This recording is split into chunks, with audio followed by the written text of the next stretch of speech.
last but not least, I want to talk about the Jacksonville Jaguars. So the Jacksonville Jaguars fired head coach Doug Marrone after the team only won one game in 2020. The Jacksonville Jaguars finished the season with only one win and 15 losses. And look, I saw this coming.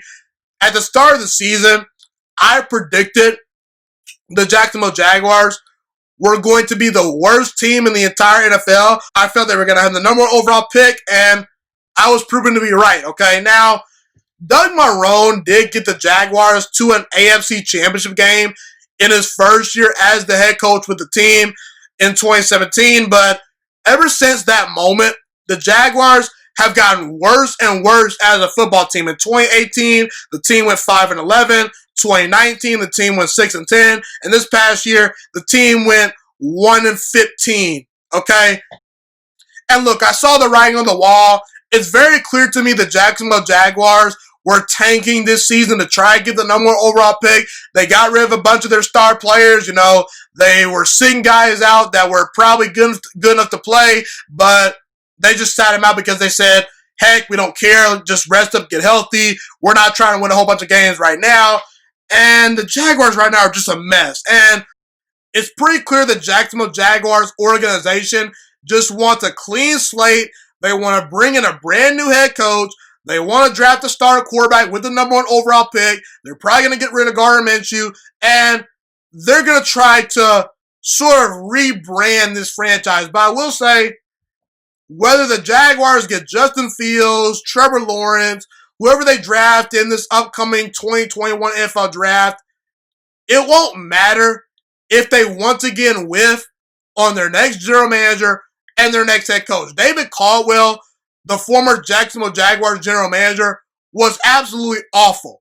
The amount of talent that he allowed to leave the Jacksonville Jaguars organization year after year is mind-boggling to me, okay? And he just whiffed on a lot of draft picks. He did not manage the team very well. He just was a bad general manager. And look, Doug Marrone, he's not awful, but he's not special, okay?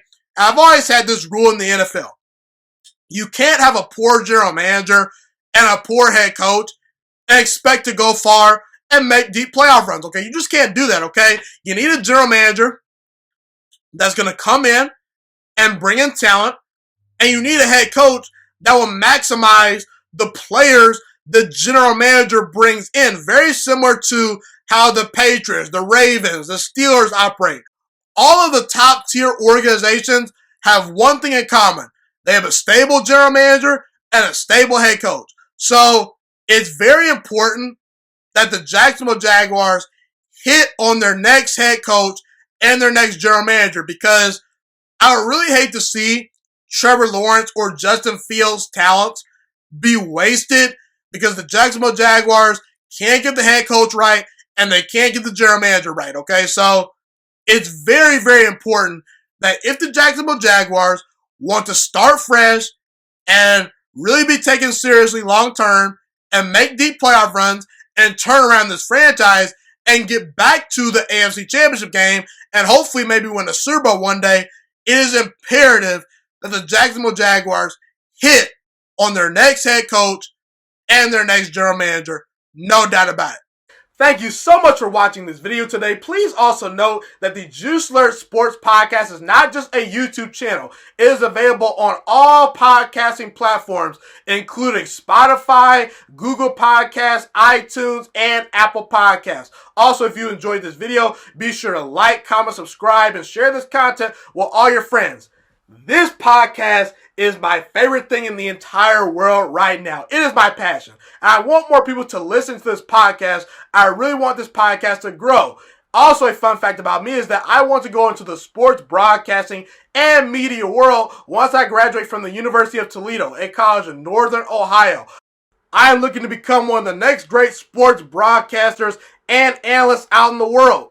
And I potentially would like to start my own network if this podcast really truly grows. Or if I fall short of that goal, I would love to work for a big-time network like ESPN or Fox Sports 1. I am open to all networks. So if you believe in my dreams and you see or hear my passion through the screen, be sure to tell all your friends about the Juice Alert Sports Podcast. Stay motivated, you guys. Have a God bless day, and I'm out.